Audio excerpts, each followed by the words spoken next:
Assalamualaikum warahmatullahi wabarakatuh. Meneruskan materi yang kemarin, saya punya gambaran terkait teknik evaluasi, atau nanti kita akan lebih mengenalnya sebagai alat evaluasi. Oke. Gambarannya, menurut saya teknik evaluasi itu dibagi menjadi dua, tes ataupun non-tes. Oke ya, tekniknya adalah tes ataupun non-tes. Tes itu apa saja? Nah, itu apa sajanya itu adalah alatnya. Misalkan pilihan ganda dan sebagainya, tes pilihan ganda dan sebagainya itu adalah alatnya. Oke, balik lagi ke diagramnya ini. Nanti tes itu ada beberapa macam. Dilihat dari fungsinya, dilihat dari jumlah pesertanya, dilihat dari waktunya, dilihat dari bentuknya. Pertama, dilihat dari fungsinya, ada tes selektif atau seleksi, ada tes awal, tes akhir, atau kita kenal sebagai pre-test dan post-test. Itu ada tes diagnostik atau tes untuk mengetahui kelemahan dan sebagainya, seperti yang saya jelaskan kemarin. Mungkin ini juga ada placement test juga. Terus ada tes formatif, ada tes sumatif. Menurut jumlah pesertanya, ada tes individual dan ada tes kelompok. Menurut waktu, ada tes kekuatan atau power test, dan ada tes kecepatan atau speed test. Terkait bentuknya, nanti tes ada tes lisan yang tidak tertulis tentunya, dan ada tes tertulis yang berhubungan dengan kertas dan pensil. Ini dikatakan sebagai paper test. Nah, untuk tes tulis ini nanti dibagi menjadi dua, yaitu tes objektif dan tes non objektif, di mana tes objektif itu terbagi menjadi tiga, yaitu adalah isian singkat yang berbentuk pilihan dan melengkapi. Ya. Pilihan nanti ada pilihan ganda, ada menjodohkan, dan ada benar salah atau true false. Untuk bentuk tes yang non objektif, ya, tes tertulis ya, itu ada uraian, gitu ya. Tes uraian itu nanti dibagi lagi menjadi dua, yaitu adalah uraian bebas ataupun uraian terbatas. Nah, isian singkat, pilihan ganda, menjodohkan, benar salah, melengkapi, dan uraian bebas ataupun uraian terbatas itu adalah sebuah alat evaluasi. Begitupun dengan non-tesnya, ya. Angket, wawancara, dan observasi itu adalah alat evaluasinya. Kita cari definisi, kita gambarkan satu-satu. Saya punya tes seleksi, saya punya sejumlah orang, misalkan ada di sebuah kelompok begitu. Tes seleksi itu menggambarkan bahwa tes yang dilakukan untuk menyeleksi beberapa orang, gitu ya, untuk didapatkan sejumlah orang yang lebih sedikit, gitu. Saya gambarkan seperti yang ada di layar, gitu. Yang tadinya orangnya seperti yang ada di sebelah kiri akan menjadi yang sebelah kanan. Itu semakin sedikit orangnya. Nah, ini tesnya ini yang saya bilang tadi digunakan untuk mengurangi jumlah peserta tes, gitu. Kalau misalkan kita bicara tentang peminatan suatu program, maka tes seleksi ini dilakukan untuk mengurangi jumlah peminatnya, gitu, menggunakan tes. Nah, tesnya itu bisa dilakukan secara tertulis, wawancara, atau kedua-duanya. Misalkan tes kerja ya, misalkan ini. Oke. Yang kedua adalah tes awal. Tes awal itu ya sudah ada sejumlah orang. Tes awal itu adalah untuk mengukur kemampuan evaluan sebelum treatment. Jadi orangnya itu kita tes dulu sebelum kita melakukan perlakuan atau treatment. Ya, gitu. Kalau tes akhir berarti yang diukur itu mengukurnya itu setelah kita lakukan sebuah treatment. Jadi evaluan itu kita ukur setelah treatment. tagnya diagnostik, yaitu dari sekumpulan orang yang ada kita lakukan tes diagnostik gitu ya. Tes ini digunakan untuk mengetahui kelemahan-kelemahan, tidak hanya kelemahan ya, sebenarnya ada kelebihan juga. Jadi kelebihan evaluan sehingga berdasarkan hal tersebut dapat dilakukan penanganan yang tepat. Contohnya adalah dari sejumlah orang yang ada di sebelah kiri, ternyata setelah kita lakukan treatment itu kita dapatkan hasil-hasil seperti berikut. Nah, ternyata ada beberapa orang yang dia itu paham gitu ya. Jadi ada perubahan perilaku jadi yang tadinya tidak bisa jadi bisa gitu ya. Jadi tadinya biasa saja menjadi expert, jadi luar biasa. Nah, tapi ada juga yang masih bingung atau masih belum bisa mendapatkan manfaat dari treatmentnya itu. Nah, jadi seorang evaluator itu nanti akan bisa melihat itu dari sebuah tes diagnostik. Selanjutnya adalah tes formatif dan sumatif. Nah, lingkaran biru itu saya katakan sebagai sebuah kondisi gitu ya. Ada sebuah kondisi, terus kita lakukan treatment, ada prosesnya, maka ada sebuah kondisi yang baru begitu di sini. Nah, kondisi yang baru itu sebelum kita dapatkan kondisi yang baru kita melakukan tes formatif. Misalkan ini adalah bicara tentang pembelajaran, saya bisa mengatakan bahwa mungkin di sini adalah saya melakukan tes untuk bab 1 begitu, kita lakukan pembelajaran, kita lakukan tes formatif. Kita mau masuk bab 2 begitu ya, karena kita mau masuk bab 2 dan selanjutnya pokoknya begitu. Jadi ada sebuah kondisi di mana di antara dua kondisi ini kita memerlukan sebuah tes formatif. Nah, tes formatif ini biasanya dilakukan di tengah-tengah perjalanan program. Jika dipandang pada suatu pembelajaran, maka tes dilaksanakan setiap kali satuan pelajaran atau sub pokok bahasan berakhir. Di tes formatif ini lebih melihat kalau misalkan kita bicara pembelajaran, maka tes formatif ini untuk menggambarkan ternyata prosesnya bagus, ternyata prosesnya kurang bagus. Makanya misalkan guru itu yang tadinya cuma ceramah saja, mungkin setelah tes formatif bisa melihat nilainya, ternyata nilainya kok jelek-jelek saja ya, berarti guru perlu melakukan sebuah perubahan cara mengajar begitu. Misalkan terus ya sekarang dengan cara praktek atau dengan cara demonstrasi misalkan seperti itu, tidak hanya ceramah saja. Jadi formatif itu lebih ke bagaimana cara kita nanti bisa mengevaluasi cara kerja kita, cara program itu berjalan sebelum program itu selesai. Kalau kita sudah di ujung ujung program atau di akhir pembelajaran, misalkan di akhir semester, di akhir tahun atau bagaimanapun, tes yang kita lakukan itu kita katakan sebagai tes sumatif. Jadi tes sumatif itu dilakukan setelah berakhirnya pemberian sekelompok atau sebuah program. Jadi programnya udah mau selesai nih, baru kita kasih tes terakhirnya, itu namanya tes sumatif.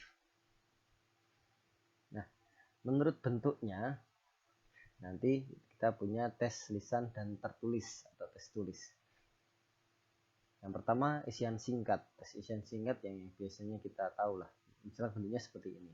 Nah, jadi ada pertanyaan dan dia hanya membutuhkan jawabannya di situ. Bagaimana cara mendapatkan jawabannya itu ada di misalkan di kertas lain atau di buram dan sebagainya. Nah,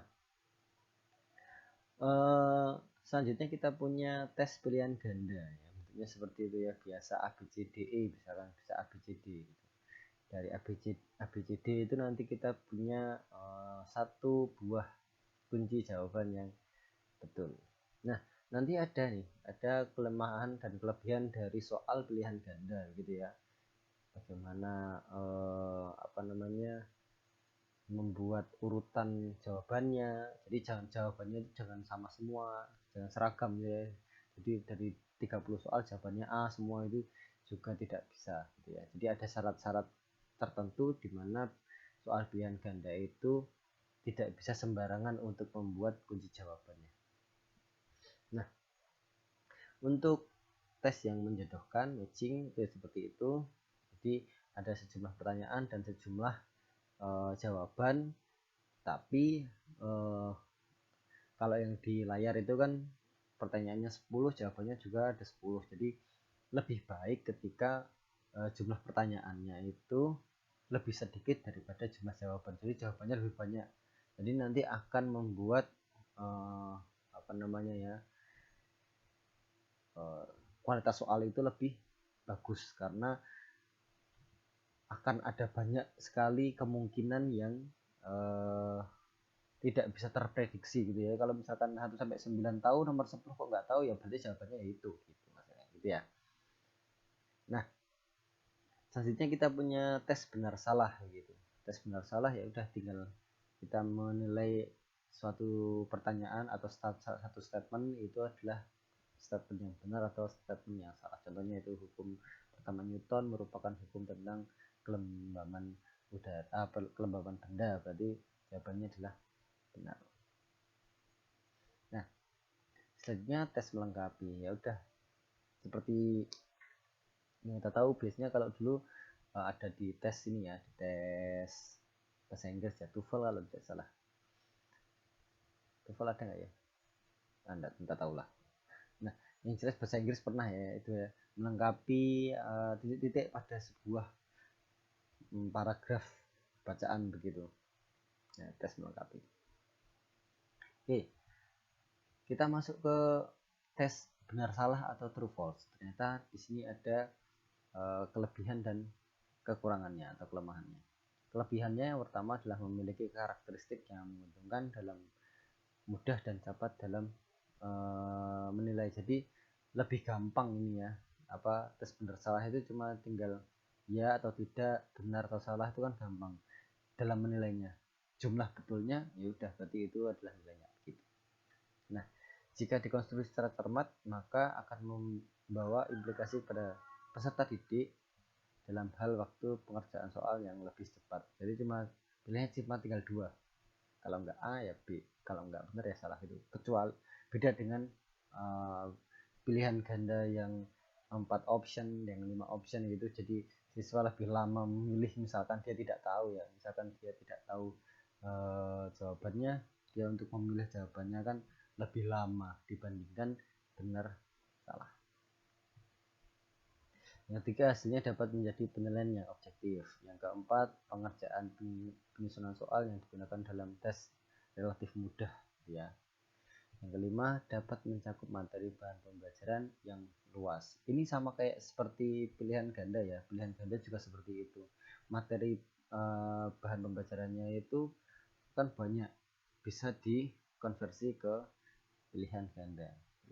Kalau uraian atau isian singkat atau uraian itu untuk memilih subtema yang bagus atau memilih soal yang bagus gitu, itu lebih susah karena dari sekian banyak misalkan kompetensi dasar atau apa namanya ya, kompetensi yang harus diujikan begitu, dari sekian banyaknya itu kita harus memilih satu atau beberapa yang benar-benar menjadi tujuan kita, itu yang akan susah. Kalau misalkan pilihan ganda kan misalkan kompetensi dasarnya banyak ya sudah, itu misalkan satu kompetensi dasar itu menjadi satu soal kan bisa, kalau di pilihan ganda ataupun di benar salah.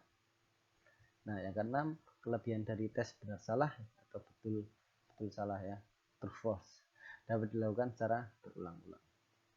Kekurangannya apa? Kekurangannya adalah pengkonstruksian item tes diperlukan waktu yang lebih lama dibandingkan tes IC. Nah, tes IC itu misalkan dia tidak terlalu membuatnya menjadi susah, misalkan ya sudah kasih aja pertanyaan seperti ini, misalkan gitu ya, tanpa kita melihat kompetensi dasar dan tujuan kita, itu menjadi soal yang gampang sebenarnya. Tapi secara pengerjaan sebenarnya lebih susah karena tes IC atau isian itu nanti pedoman penskorannya itu akan sangat rumit gitu dibandingkan tes benar salah atau pilihan ganda yang bentuknya adalah benar 1 salah 0 misalkan kayak gitu. Kalau isi atau isian nanti kan bentuknya kontinu, bisa 1, bisa 2, bisa 3. Itu patokannya itu yang membuat tes IC itu pedoman penilaiannya akan susah. Yang kedua, kekurangan dari item tes betul salah. Yang kedua adalah kurang dapat membedakan siswa yang pandai dan yang pandai dan yang kurang pandai. Susah membedakannya. Ya, ini terkait dengan keberuntungan seperti pilihan ganda. Yang ketiga adalah memiliki variabilitas yang rendah. Jadi ini karena orangnya tadi pas bejo begitu ya, pas beruntung.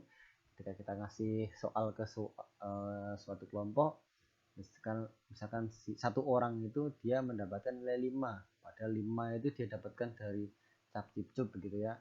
Terus kita kasih lagi ke dia, ternyata nilainya jadi 6. Kita kasih lagi ke dia, jadinya nilainya 4, karena dia tidak tahu. Jadi kemarin dia jawab A, terus kok nilainya 5, ganti ya, ternyata jawabannya B. Dan dia nggak tahu juga jawabannya B atau apa. Tapi kan setelah beberapa kali dilakukan tes, nilainya itu tidak bisa diprediksi lebih bagus selanjutnya gitu ya, karena kebanyakan mereka capcip. Nah, variabilitas yang tinggi itu biasanya masuknya ke IC gitu ya, karena dari IC itu kan kita bisa melihat seberapa jauh kemampuan dari siswa itu dalam mengungkapkan kognitifnya atau apapun. Wah, kepanjangan jabarinya. Yang keempat, kekurangan dari item tes betul salah. Yang keempat adalah dikonstruksi. Kalau dikonstruksi tidak cermat, bisa membingungkan para peserta didik. Ini kalimatnya mungkin ambigu dan sebagainya begitu. Yang kelima, lebih tepat digunakan untuk mengungkap ingatan ya, karena bentuknya adalah statement begitu ya. Nah, selanjutnya untuk tes evaluasi yang berbentuk non-tes, bentuknya adalah angket. Dari definisinya adalah merupakan alat yang mengumpulkan dan mencatat data, informasi, pendapat, dan paham dalam hubungan kausal. Ini bentuknya angket bisa dibagi menjadi dua ya jenisnya ya. Jenisnya itu angket langsung atau angket yang tidak langsung. Angket langsung itu berarti item-item pertanyaannya itu mengarah kepada orang yang dimintain responnya gitu. Jadi kalau misalkan tes yang tidak langsung, berarti dia diminta untuk memberikan responnya terkait pertanyaan-pertanyaan yang tidak terkait dengan dirinya. Jenis angket kalau didasarkan pada bentuknya, ada angket yang terstruktur dan ada angket yang tidak terstruktur. Angket yang terstruktur itu yang pertama bentuknya adalah berbentuk jawaban yang tertutup gitu. Bentuknya adalah misalkan ya tidak gitu ya. Yang kedua, bentuknya jawabannya tertutup tapi alternatif terakhir merupakan jawaban yang terbuka yang dapat memberikan kesempatan kepada responden untuk memberikan jawaban yang secara bebas. Misalkan pendidikan terakhir gitu ya, pendidikan terakhir SMA, SMP, SD gitu ya. Ada pilihan yang lain, misalkan ternyata pendidikan terakhirnya adalah S1 atau S2 gitu. Atau misalkan yang lain lah, ragu-ragu sering gitu, sering kadang-kadang tidak pernah, terus bawahnya ada kadang-kadang sering kadang-kadang enggak tahu lah ini ya, untuk nanti contohnya bisa kita diskusikan selanjutnya. Yang ketiga adalah bentuk jawabannya tergambar, jadi ada gambarnya. Oke, tes yang selanjutnya adalah wawancara. Nah, menurut definisinya wawancara itu merupakan suatu bentuk evaluasi non-tes yang dilakukan melalui percakapan dan tanya jawab baik secara langsung ataupun tidak langsung dengan menggunakan alat perantara. Jenis wawancaranya bisa wawancara bebas, bisa wawancara terpimpin. Wawancara bebas itu ya sudah,